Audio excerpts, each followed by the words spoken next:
기대하기도 봅니다.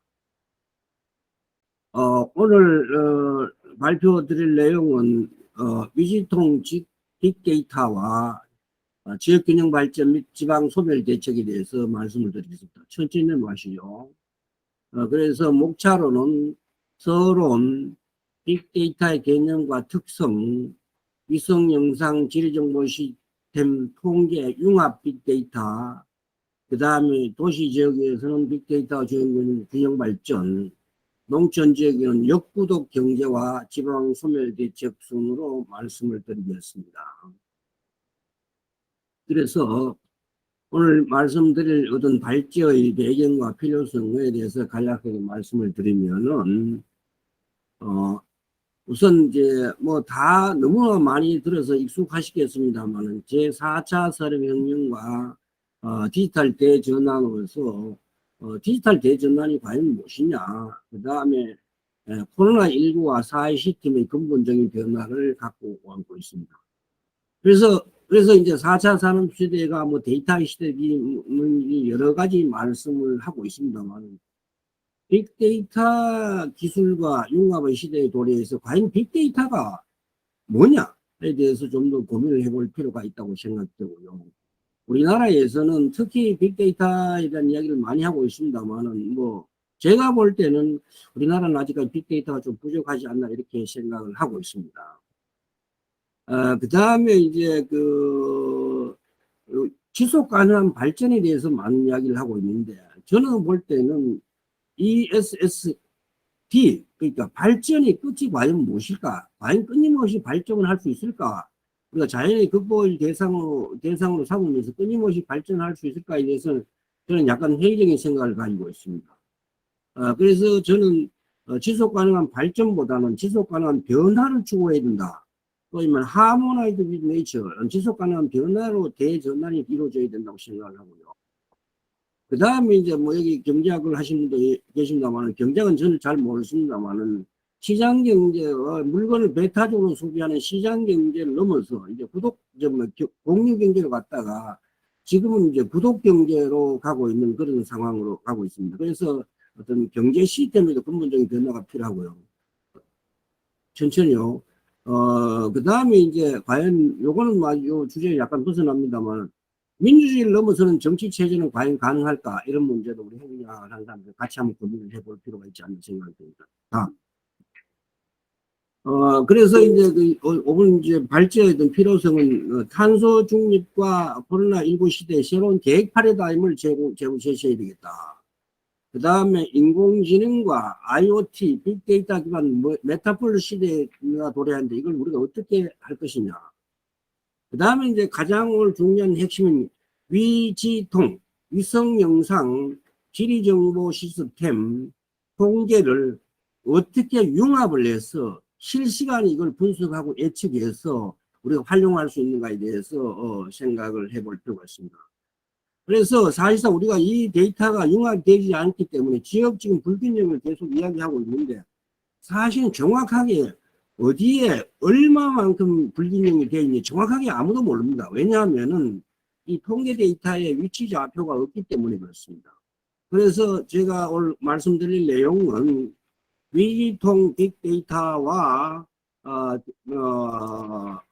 데이터를 어떻게 좌표를 활용해서 융합할 것인가에 대해서 말씀을 드리고, 그 다음에 빅데이터 기반 실시간 및 예측 분석, 그래서 메타폴 시대를 어떻게 대처할까에 대해서 말씀을 주도록 하겠습니다.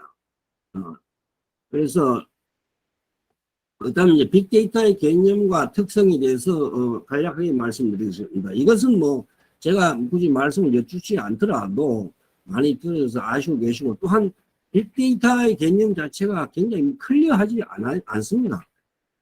매일 사용하는 컴퓨터나 기계 센서에서 흘러나온 방대한 데이터로 구성된 소위 정보의 바다라고 하는데, 바다가 얼마나 넓은지, 모든 것이 다 데이터니까 그걸 빅데이터라고 뭐 이야기를 하고 있습니다만, 하여튼 간에 빅데이터는 조직이 의사결정을 내리고 프로세스와 정책을 향상하며 고객 중심의 제품과 서비스의 경험을 구축하는 데 사용되는데, 과연 우리가 정책에서 이것을 빅데이터를 활용해서 어떻게 우리가 정책을 펴나갈 것인가에 대해서 말씀을 여쭙도록 하겠습니다. 그래서 빅데이터의 특성에는 뭐 단지 양이 많고 뭐 빠른 속도뿐만 아니라 어떤 정확성, 다양성, 그다음에 어떤 가치 등등으로 이제 특성을 이야기할 수 있고요.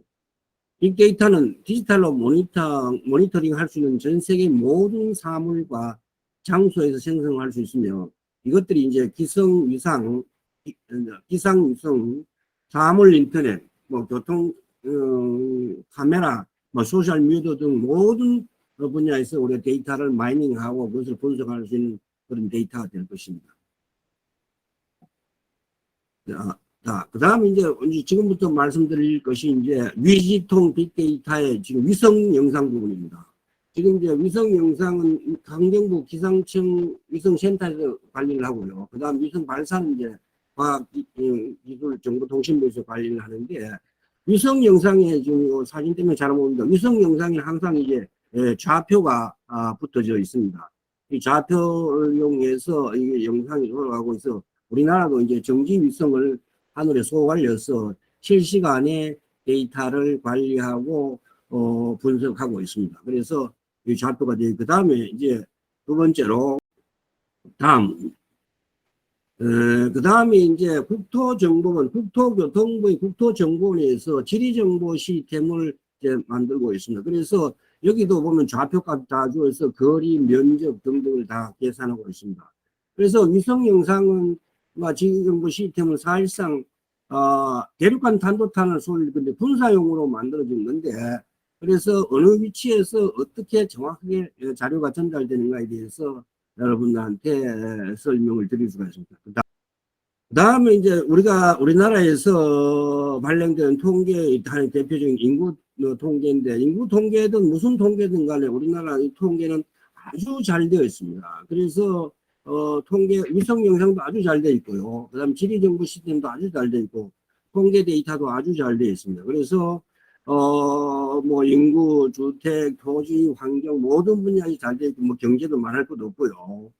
그런데 이제 제가 오늘 말씀드리려 하는 것은 이 위성 영상, 지리정보 시스템 통계를 붙여 쓰기가 굉장히 어렵습니다.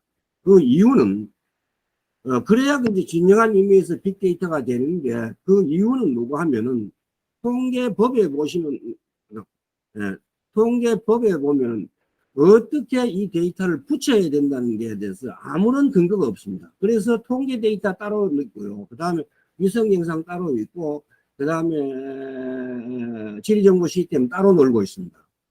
따라서 이걸 붙여 쓰려면은 일일이 이제 연구자가 붙여 쓰거나 안 그러면은 소위 말하는 그 어떤 동 단위별로, 그 다음에 시 단위별로, 분 단위별로 이렇게까지밖에 쓸 수가 없습니다. 따라서 정확한 위치에 정확하게 얼마나 어떤 문제가 발생하는지를 알 수가 없습니다. 따라서 이것을 어떻게 붙여 쓰는가에 대해서 말씀을 드리도록 하겠습니다. 넥스트. 통계법에 보면은 2020년 이제 개정된 우리가 빅데이터 관련 법을 여러 가지 손질을 했습니다만, 여기 어디 위치에도 통계 자료에 위치를 부여하라는 그 규정은 없습니다.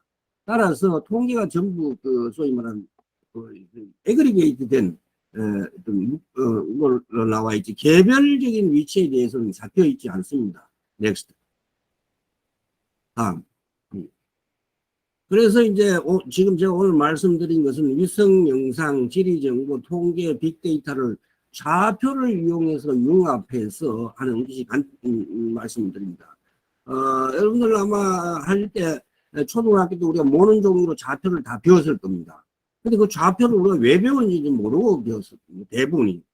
그 다음에 뭐 유클리드 기하학도 배우고요. 예를 들면 삼각형 빗변의 길이 C의 좌성은 뭐 A의 좌성 플러스 B의 좌성이니까 루트도 배우고 했을 거고, 그 다음에 사인, 코사인, 탄젠트도 다 배웠을 겁니다. 탄젠트에서 이거 배웠고, 그 다음 행렬도 다 배웠을 겁니다. 근데 이런 것들을 왜 배우는지에 대해서는 전혀 사실 뭐 교수님들 사람마다 다 틀리겠습니다만 그것을 다 설명해 주지는 않습니다. 대체로. 그래서 우리가 수학이 굉장히 어렵다는 그런 개념을 알고, 저도 뭐 정보 체계론 시간에 학생들한테 수학을 가르치고 있습니다만 이것이 이제 어떻게 활용될 것인가는 결국은 우리가 이 지도상에, 지구상에 있는 우리 생활에 있는 데이터를 활용하기 위해서 거리를 재고 면적을 재고 활용하는 그런 측면에서 활용되고 있는 겁니다. 그래서 위지통, 위성영상 통계 지리정보 시스템에다가 통계 자료에다가 각 통계 자료의 좌표 값을 부여하는 그런 것을 만들어서 다음 그것이 이제 우리가 실제로 융합돼서 쓸 수 있게 되고, 그것이 이제 행렬로 정의돼서 우리가 인공지능에 들어가고, 인공지능에서 그 자동으로 분석해서 IoT 인터넷 오브 띵스로 연결되는 그런 세상으로 변하게 됩니다. 그래서 위지통 빅데이터에 그 데이터가 융합되고 거기다가 분석 프로그램을 달면은 자동으로 분석대가 현실과 미래가 동시에 우리가 확인할 수 있게 됩니다. 그래서 위지통 빅데이터를 제가 여러 분야에 걸쳐 여러 요로에 걸쳐서 말씀드리고, 지난번 우리 이벤트 있을 때마다 통계에다가 좌표값을 부여해서 그걸 붙여서 쓸 수 있는 빅데이터를 만들어야 된다는 말씀을 많이 해주셨습니다만 아직까지 잘 되고 있지 않습니다. 넥스트.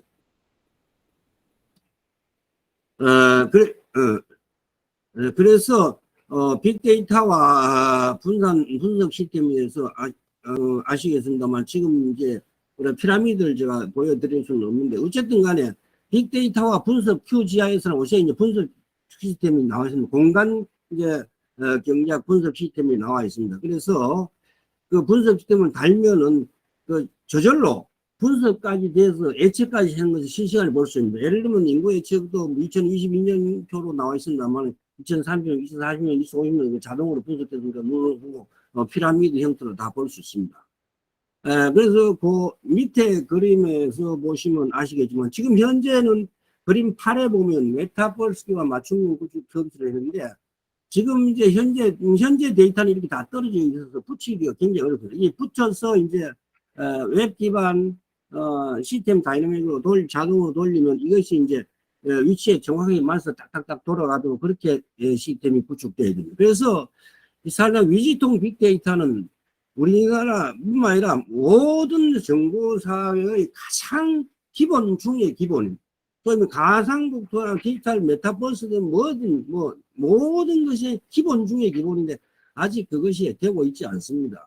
근데 제가 왜 이런 말씀을 드릴 수 있나 하면, 제가 1990년도 이제 밖에서 유학에서 공부할 때 제가 미국에서 했던 일이 이겁니다. 통계 데이터에다가 좌표 코드를 붙이는 작업을 해갖고 모든 자리에 이제 통계 코드가 다 좌표 코드가 다 붙어 있습니다. 그래서 어디에 얼마만큼 어떻게 되는가를 정확하게 알 수 있도록 그렇게 작업을 했습니다. 근데 아직 우리나라는 그게 되지 않고 있고 개별 연구자들이 그걸 일일이 다 해야 되는 그런 상태입니다. 넥스트. 다음. 그래서 이제 그것을 이제 사실은 위지통이 붙어 있으면 도시 지역이 우리가 지역 불균형 균형 정책을 펴는데 굉장히 용이할 텐데, 우리가 지금 서울과 지방이 불균형이 심하다, 혹은 도시와 농촌이 불균형이 심하다, 어디에 얼마만큼 불균형이 되냐 정확하게 아느냐 아무도 모릅니다. 왜냐하면은 제가 차차 말씀을 드리겠습니다만 위지통 융합 빅데이터가 되어 있지 않기 때문에 그렇습니다. 그래서 정책이 전부 이제 소위 말하는 개수로만 나오지 그것이 어느 위치에 얼마만큼 불균형이 되냐는 위치 좌표가 없는 겁니다. 위치 자료가.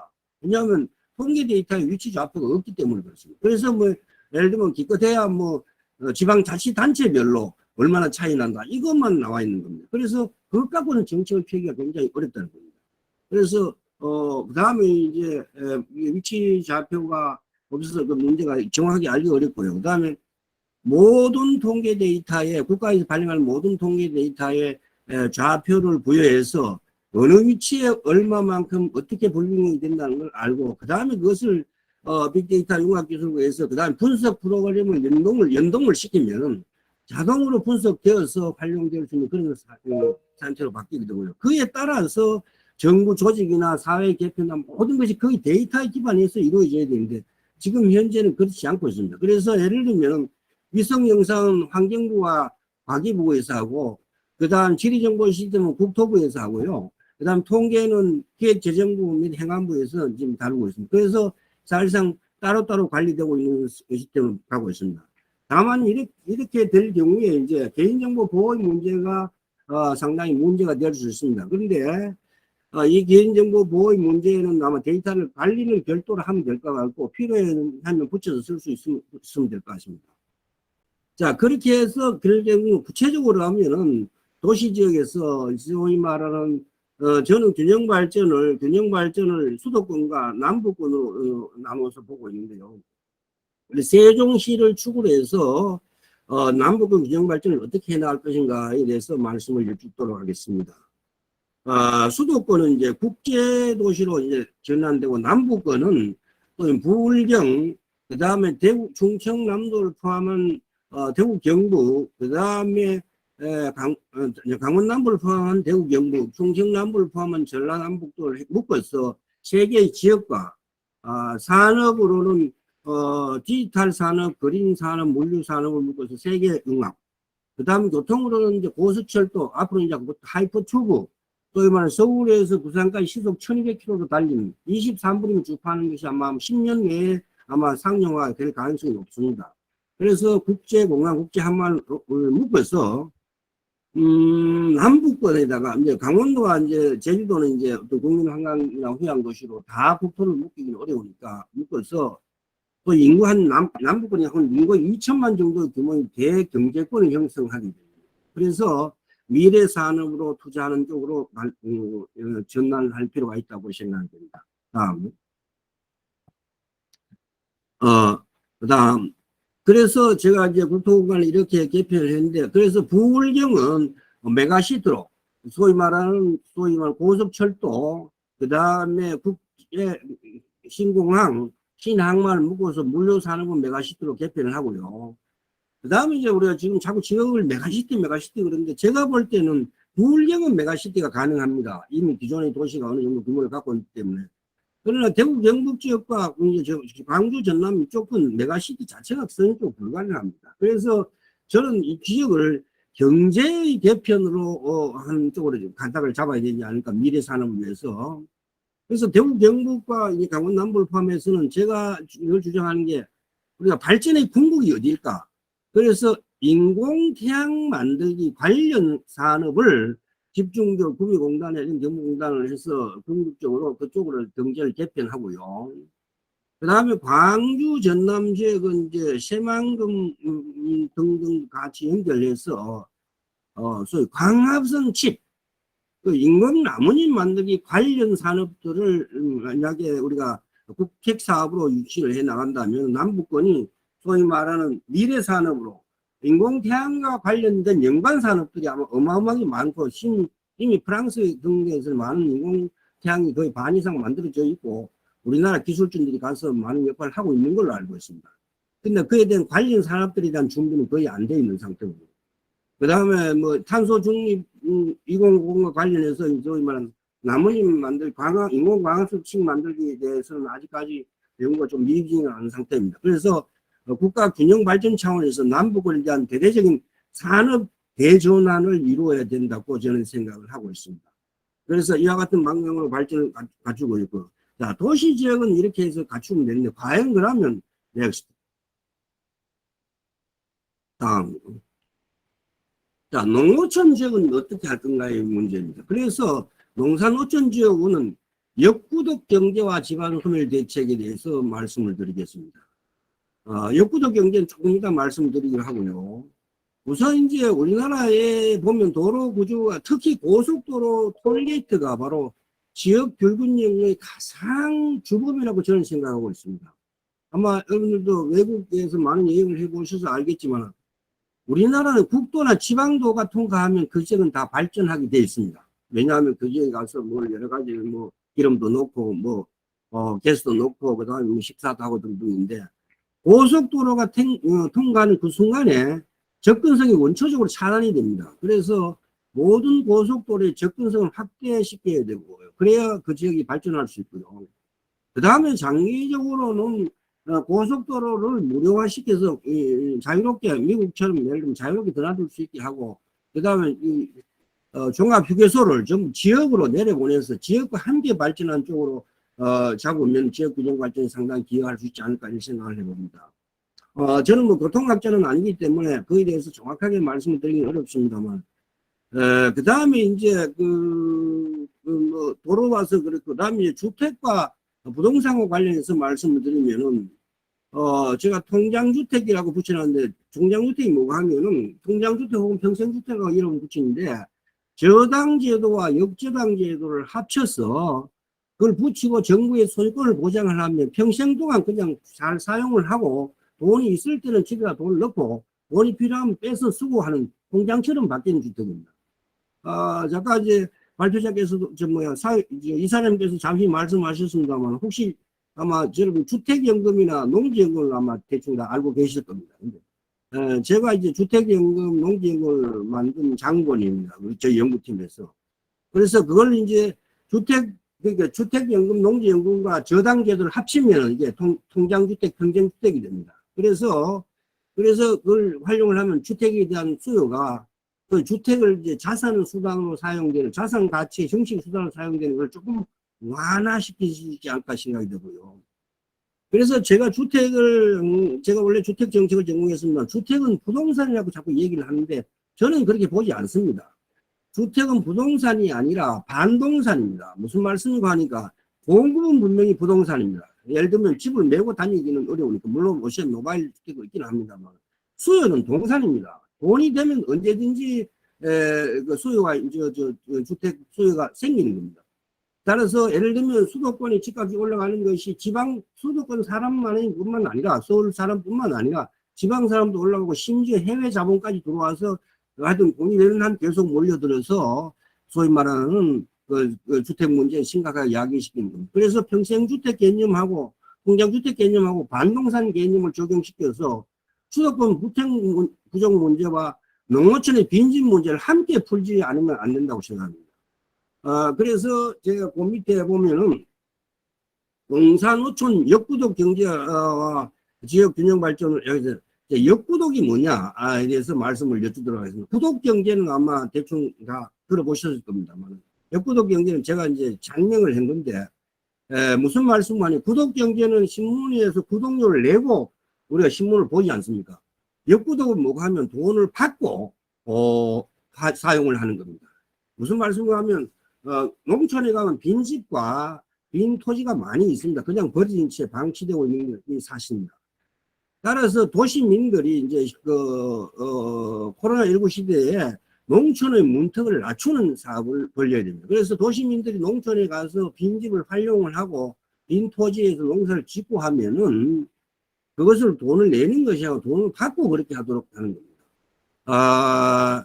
그렇게 돈을 받고 하면은 아마 도시에 많은 그 사람들이 농촌에 가지 못해서 했던 것들이 농촌으로 돌아갈 수 있는 그런 여건이 마련될 거고요. 그 다음에 이제 신림목면 시대를 맞이해서 소위 말하는 도시 농촌을 자꾸 나누어서 접근성을 어렵게 만들 게 아니라 관계인구의 개념을 해서 도농 간에 서로 소통하는 투하우징 팔리시로 가야 되는 겁니다. 그래서 우리가 뭐 예를 들면 이제 우리가 이제 선진국이 됐으니까, 제가 여기서 말씀드리는 것은 우리가 선진국을 넘어서 우리 한반도 선진화 재단에서 많이 이제 우리가 선진국을 크게 기여를 하셨는데, 저는 이제 이걸 더 넘어서 우리 선도화로 한번 가보자는 거예요. 선도화로.